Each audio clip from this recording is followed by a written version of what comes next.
La memoria es como una vieja fotografía, a la que el tiempo va borrando el paisaje, ensombreciendo rostros, cambiando a la gente del lugar. Pero existen personas cuya vida ha sido un trato entre el aprender y el enseñar, y sobre todo un ejemplo de comportamiento y una demostración de dignidad. En estos raros casos, su familia, sus amigos y sus alumnos conservan la huella de la vida del maestro en el altar que merece. Y la memoria se convierte en una fotografía siempre vigente. Vicente Sos Bainat, catedrático de Ciencias Naturales y geólogo con mayúsculas del siglo XX, escribió que la ciencia es una senda que hay que recorrer, no es un lugar para llegar y detenerse. Palabras de un investigador en todos los campos de la ciencia de la Tierra, desde la mineralogía a la paleontología y desde la geología peninsular y europea a la petrología de la Luna. Vicente Sos Bainat nació en Castellón en 1895.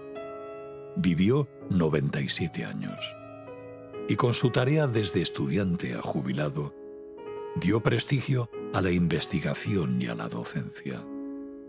Como tantos otros ilustres, sufrió la persecución de la dictadura franquista que le separó de una cátedra que no recuperaría hasta poco antes de su jubilación.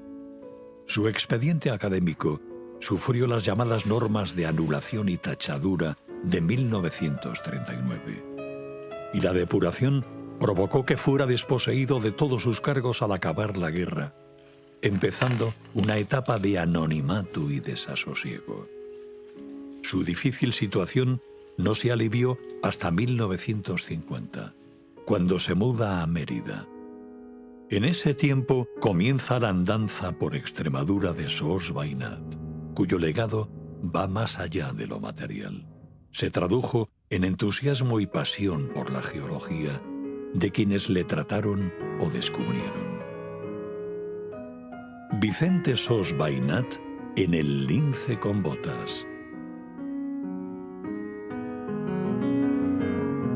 Cuando lo echan del museo, él lo empieza a pasar mal económicamente, pues no tiene trabajo, entonces le surge una oportunidad, le quieren presentar a un empresario que se llama José Fernández López, un empresario gallego que tenía pues interés en Extremadura, tenía el matadero de Mérida, que era, por aquella época el matadero de Mérida era de los más importantes de España, y aparte de eso tiene una corchera y además tenía intereses porque este empresario, José Fernández López, que también es una figura muy importante en la geología y la minería extremeña, tenía concesiones mineras en Galicia de estaño y wolframio y también tenía concesiones mineras aquí en Extremadura.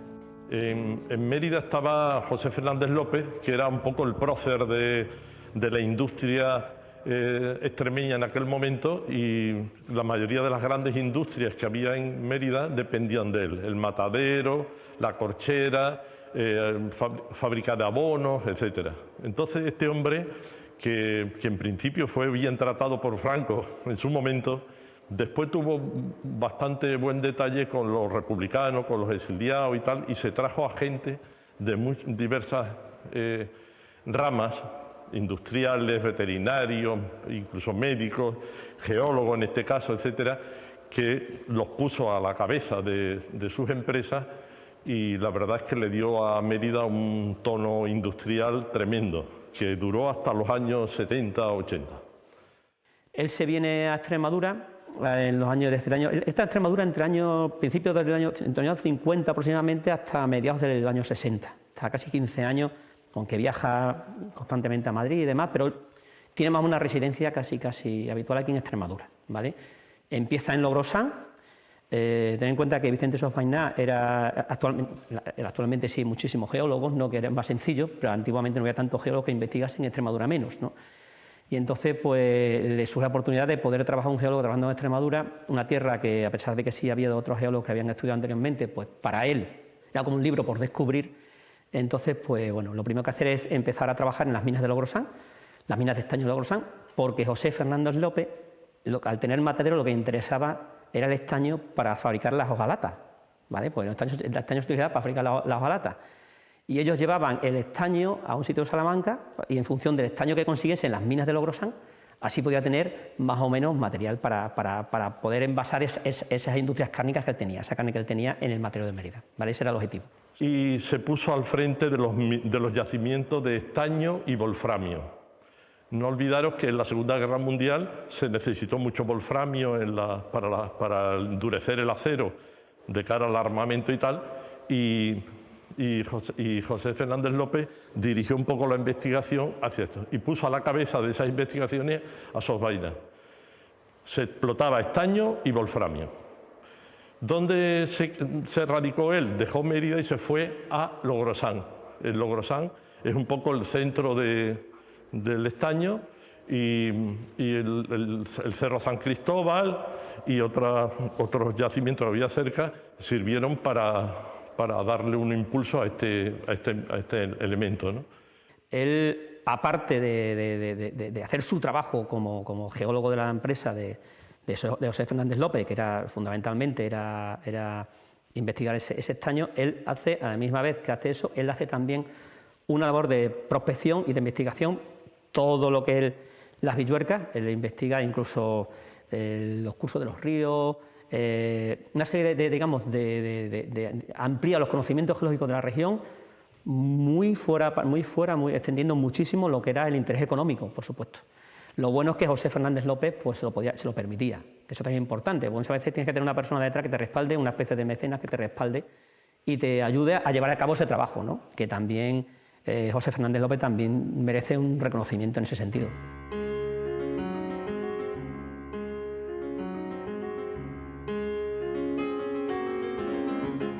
Era un poco renacentista en el sentido de que ya saben que la gente del Renacimiento era, igual que le pasaba a Hernández Pacheco, pues eran gente muy polifacética. Es decir, que no veían la geología desde un punto de vista totalmente específico y de unas... Por ejemplo, los geólogos de ahora, pues uno se especializa más en mineralogía, otro en petrología. En cambio, ellos abarcaban un poco una visión más global, ¿no?, de los problemas geológicos. Hace una cosa muy importante, porque él lo que hace es empezar a escribir cuadernos. A todas las excursiones que iba, él tenía unos cuadernos, iba escribiendo, iba anotando por sus mapas geológicos, sus croquis, los descubrimientos que iba haciendo en distintos sitios de Extremadura. Empezó porque también José Fernández López necesitaba caolín, necesitaba arcilla.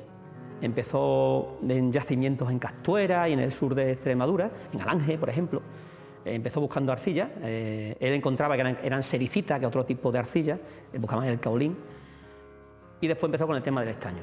Pero él no solo se limitaba a lo que era, el interés pura y absolutamente económico de su trabajo, sino también hacía una labor de divulgación de la geología extremeña, ¿no?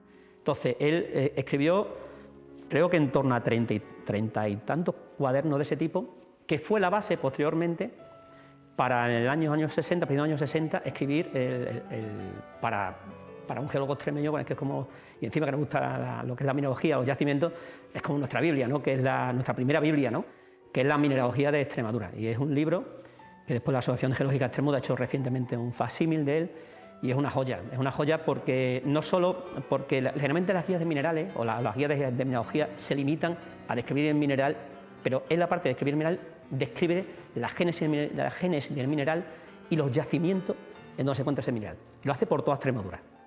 A los sitios donde no va, como en el caso donde nos encontramos aquí en Santa Marta, solicita muestras de los sitios, que las analiza e interpreta, ¿vale? De hecho, por ejemplo, en este caso estamos aquí en Santa Marta, en la mineralogía de Extremadura aparece vanadinitas de Santa Marta y piromófitas de Santa Marta, citadas por primera vez a nivel regional.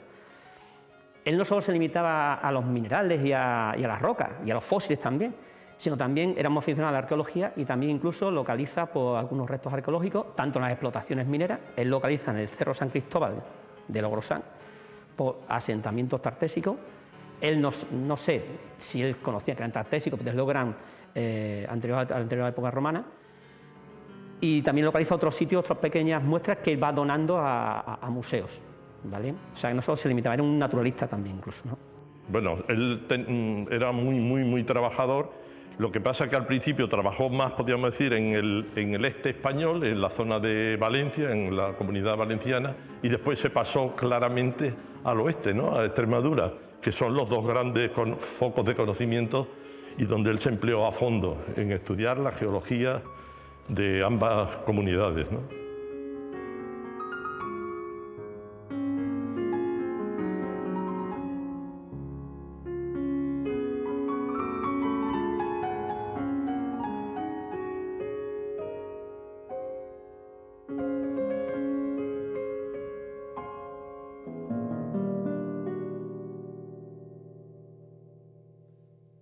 En 1909, Vicente Sos Bainat se retrata junto a un compañero de instituto, Eduardo Ranch Fuster.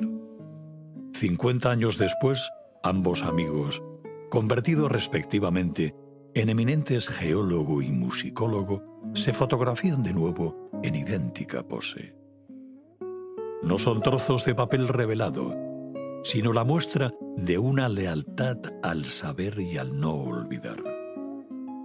Si el correr de un hilo de agua por el cristal de una ventana entretiene a un hombre imaginativo durante una larga hora, el tesoro de minerales y rocas que el investigador encontraba en su destino habría de entretenerle durante décadas, y más con su carácter meticuloso. Aquí tenemos una muestra de una fotografía de Sos Bainat y algunas fotografías de los yacimientos que se explotaban en Extremadura, orientados siempre al estaño y al wolframio. Los más característicos aquí son precisamente de Logrosán, ¿eh? Él estuvo viviendo allí unos cuantos años, se llevó a la familia y después, ya cuando yo lo conocí, estaba siempre contando anécdotas que le pasaban. Al principio se quedaba en una fonda, después ya se fue a una casa con la familia, etcétera. Y la verdad es que era un hombre con unas cualidades tremendas. Era, por una parte, tenía una memoria prodigiosa, se acordaba de todos los detalles de su trabajo y de sus explotaciones y tal, con algunas anécdotas de las que le pasaban, sobre todo cuando estuvo en la fonda. Y después ya pues se vino a Mérida y ya estuvo, podemos decir, más tranquilo, ¿no? Pero la época de Logrosán él la recordaba como de las mejores de todas. Sos Bainat era una persona muy humana y muy cercana. Era un geólogo, a pesar de que era académico en el sentido científico de la palabra, pero también era muy humano, muy cercano, le gustaba mucho el campo. Era un geólogo, nosotros somos geólogos, muchas veces los geólogos somos de campo, pues nos gusta mucho más el campo, pero él tenía las dos facetas, campo y también laboratorio. Bueno, él se metía en las galerías mineras con los mineros lo creían y lo respetaban un montón, porque él se metía y no solo se limitaba simplemente a decir, pues continúa la explotación en este sentido porque Filón continúa para allá, sino también se preocupaba de los posibles derrumbes, de las condiciones de los mineros, etcétera. Una persona bastante humana y muy querida en Logrosán y en toda Extremadura. Pues yo cuando he leído un poco la biografía de él, del libro de su hijo, cuando la leí, recuerdo eso, ¿no? Que él lo dice con las vivencias que tenía cuando era niño, cómo veía, sobre todo las caras de los mineros, que para mí los mineros es una profesión de las más sacrificadas, pero de las más nobles que existen, en ese sentido, sobre todo los mineros, y cuando un minero te respeta es porque realmente no merece ese respeto, ¿no? Y entonces él, el niño, Alejandro Sos, veía, a través de los ojos de su infancia, veía a los padres, veía cómo admiraban los mineros a su padre, los admiraban, los respetaban y lo querían, y eso, cuando alguien así es que aparte su labor excede completamente humana, excede su labor, lo que es didáctica o científica. Algo también muy importante que hizo, porque él lo que hacía, él aparte le gustaban mucho los minerales, o entiendo yo que le gustaban los minerales, porque por donde iba pasando iba cogiendo los minerales, rocas o fósiles, que él lo que hacía era, y es lo que a mí más me sorprende o admiro de él, es su nivel de catalogación. Es algo que se nota que era, como digo yo, de la antigua escuela, ¿no? Él cogía y él anotaba, cogía una cajita, cogía la muestra, anotaba la fecha, si se había dado a alguien, se había donado a alguien, si se había donado, el nombre del mineral, dónde aparecía, en fin, anotaba un montón de cosas. Y eso, si habéis mirado, por ejemplo, habéis mirado en las cajoneras, Y a lo mejor he visto, hay unas cajas y tiene unas fichitas que son absolutamente maravillosas, ¿no?, de ver, ¿no? Y es una cosa que es importante. Bueno, pues con el laboratorio que monta, pues ellos en el matadero, a raíz de las explotaciones mineras, José Fernández López y él lo que hacen es montar un laboratorio de geología. Imaginaros un laboratorio de geología en los años 50 en Mérida, algo casi inaudito, ¿no? Pues monta un laboratorio de geología allí en Mérida. Entonces ellos, primero el laboratorio era pequeñito, va aumentando, él tenía pues su microscopio óptico, tenía un montón de utensilios el suyo, personales, y aparte de eso pues va haciendo la colección cada vez más completa. Y llega a tener una colección de en torno a unas 10.000 piezas, entre minerales, rocas, fósiles de toda Extremadura y de otras partes, sobre todo de Galicia, porque como también tenía intereses José Fernández López en Galicia, pues también hacía visitas a Galicia, de otras partes de España, pero principalmente de Extremadura. La creación del Museo de Geología y Mineralogía en Mérida afianzó el idilio del profesor con la región extremeña. El fervor inicial por hacer arraigar en el territorio la pasión por la geología despertó vocaciones y abrió un tránsito que lamentablemente acabaría varias décadas después en un desafecto del municipio muy propio a la ignorancia. El tránsito de la colección de Sos Bainat por la actual capital autonómica se cuenta a continuación. Hace apenas un lustro y antes de fallecer, el hijo y biógrafo del catedrático, Alejandro, llegó a lamentar en nombre de su familia el estado de la colección legada y su escaso cuidado, a pesar del esfuerzo de muchos. Lo que pasa es que él, como era tan trabajador, tan organizado y le gustaba tanto el campo, él aprovechó las explotaciones de estos yacimientos para además estudiar la geología de Extremadura. Y no solo eso, sino que además cogía, podríamos decir, muestras por todos lados. Él iba al campo y volvía siempre cargado de minerales, de rocas, de fósiles, de todo lo que hubiera. Entonces era un gran estudioso y después no solo los cogía, sino que los organizaba, tal, y empezó a montar un pequeño museo justo donde ahora vive el presidente de la Junta, que es Fernández Vara. En el sótano había un museo y él pues, tenía todo perfectamente allí organizado. Después se trasladó a la Casa de la Cultura, en un sitio excesivamente pequeño y tal, y la verdad es que costaba trabajo incluso entrar allí. Allí fue donde yo lo conocí por primera vez. Yo no vivía en Mérida y entonces pues, cuando venía por aquí me dio un poco de lástima de cómo estaba aquello y le planteé al alcalde, que en aquel momento era Antonio Vélez, pues buscarle un acomodo diferente. Ya ellos estaban pensando en buscarle un sitio y se decidió que un sitio digno podría ser el Costurero. El Costurero era el costurero del antiguo manicomio que había en Mérida, que estaba en el centro de la ciudad. Después pusieron al lado la Politécnica, ahora está la policía, es decir, ha cambiado toda aquella zona mucho y hicieron unas obras para restituir el edificio y tal, y quedó bastante digno. Fue en ese momento cuando se trasladó todo desde esa Casa de la Cultura al Costurero, y fue cuando yo conocí a Sos Bainat. Sos Bainat tenía ya 90 años prácticamente cuando yo lo conocí, pero no os podéis imaginar la energía que tenía. Y cada vez que llegaba al museo, que tenía unas escaleras tremendas, él subía casi a 2 peldaños, ¿no?, por paso. Entre los dos ideamos un poco el museo. Él era más amigo de poner él siempre era muy amigo de muchas muestras y tal. Y yo, no sé, como era más moderno, lógicamente más joven, y pensaba que había que poner menos muestras, ser más didáctico, etc. Entonces, entre los dos ideamos pues, el museo con una biblioteca, con unas dependencias. La verdad es que quedó bastante bien. Yo creo que se debe todo al impulso del antiguo alcalde, Antonio Vélez, que fue el que más hizo por Sos Bainat en la ciudad, ¿no?, y en Extremadura. Estos muebles que tenemos aquí, tenemos un fichero y después muebles donde en cada cajón pues, estaba perfectamente clasificado pues, todas las muestras que él cogía de minerales, de rocas, de fósiles por toda Extremadura. Ya hemos dicho que era muy organizado. Estos muebles estaban ya en la casa de José Fernández López, en el sótano, en el primer sitio. Después han ido pasando por diferentes lugares donde ha ido enclavado el museo. Después ya cambiaron los signos. Vélez perdió las elecciones y también el ayuntamiento, el museo perdió un poco el norte, en el sentido de que no tenía personal adjudicado apenas. Le propusieron al ministro de Justicia en aquel momento, le prometieron aquel edificio y entonces había que sacar la colección de allí y ya no se sabía qué hacer.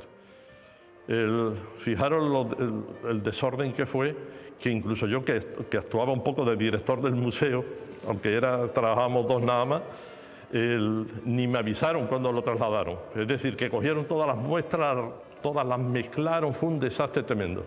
Y entonces lo llevaron a otro sitio nuevo, que fue en la calle John Lennon, donde está el centro Alcazaba. El sitio no era malo, pero no era comparable con el anterior. Pero claro, fue un desastre y volvimos a darle, junto con un geólogo que se llama Francisco Fernández del Amo, que es de Santa Marta. Entre los dos le dimos otra vuelta al museo y volvimos a montarlo, esta vez con otra orientación un poco diferente, basada sobre todo en yacimientos de estaño, yacimientos de wolframio, yacimientos de toda Extremadura, poniendo las muestras, los minerales, la roca, etc. Bueno, más didáctico todavía, podríamos decir. Hicimos también cuadernillos participativos para que cuando llegaran los escolares se le hacía una serie de preguntas, veían las vitrinas, contestaban un poco en una línea didáctica totalmente. Bueno, vamos a ver, los minerales más característicos de este museo pues son aquellos que están ligados a las explotaciones que tenía don Vicente, ¿no? La casiterita podríamos decir, las muestras que son estas de aquí, son las muestras más interesantes. Los minerales de casiterita pueden aparecer aislados en algunos casos, pero otras veces forman maclas, que son uniones de varios minerales con una forma determinada. Esta se le suele llamar en pico de gallo. Hay otras que son más individuales, etc. ¿Qué se sacaba de la casiterita? ¿Qué es óxido de estaño? Pues se sacaba el estaño, ya hemos dicho, para los envases. Ahí detrás justo hay un lingote de estaño, que era lo que ya se sacaba de las factorías que trataban. Después hay también wolframio. La orientación que ahora se le ha dado es un poco diferente. Antes lo teníamos como por yacimientos concretos, que era Logrosán, el Valle de la Serena. Es decir, cogíamos el de la Haba, que era de uranio, de minerales radiactivos.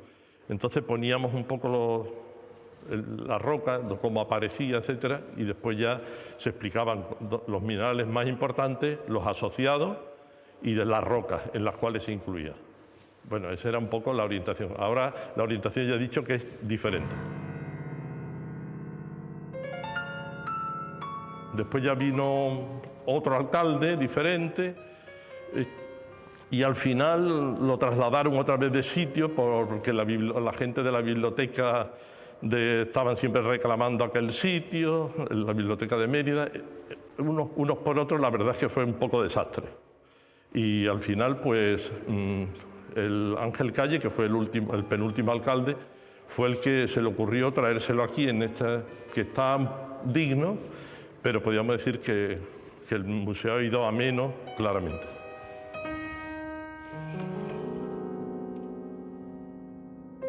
El profesor Sos, en cualquier caso, no se sentiría agraviado. Cuenta su hijo Alejandro en su libro que cuando ya muy mayor preguntó a su padre si no sentía pena o frustración por los años robados a su carrera por la dictadura, él contestó tranquilo, sereno: salvé la vida y salimos adelante, lo que no es poco. Su hijo era un gran investigador, era neurólogo. trabajaba en Estados Unidos y en la última época pues vino mucho por Extremadura y tal, y se dedicó a publicar, a recopilar material para elaborar este libro. Es un pequeño homenaje a su padre, y la verdad es que tanto la hija como que vive aún en Madrid, como él, que ya falleció, pues siempre han tenido una gran adoración por su padre, lógicamente, y esta era una forma de reconocerlo.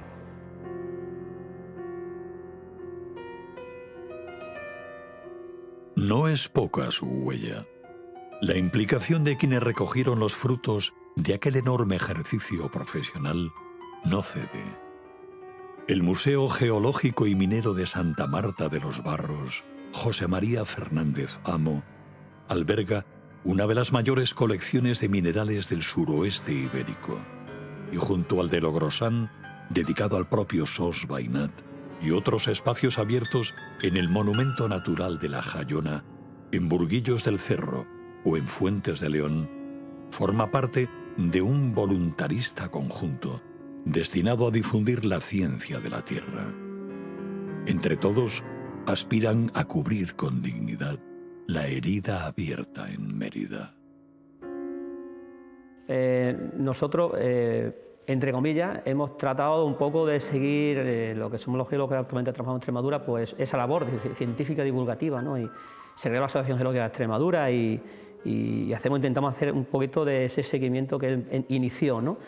Y lo que somos nosotros más a nivel personal, pues sí que hemos tratado de seguir ese espíritu que hizo él, ese espíritu generoso, y nosotros hemos donado varios museos que están en distintos puntos de la región, incluso también fuera de la región, e intentamos siempre divulgar lo que es la geología extremeña, ¿no? En esos museos, incluso vincularlas unos museos con otros, como el caso de Logrosán, Burguillo, Fuentes de León, o recientemente que hemos donado en el Museo de Hierro en La Jayona, en el que estamos, el Museo Geológico de Santa Marta, todo que sea una red y que tratemos de divulgar lo que es la geología extremeña, que es un poco como la cenicienta de las ciencias, ¿no?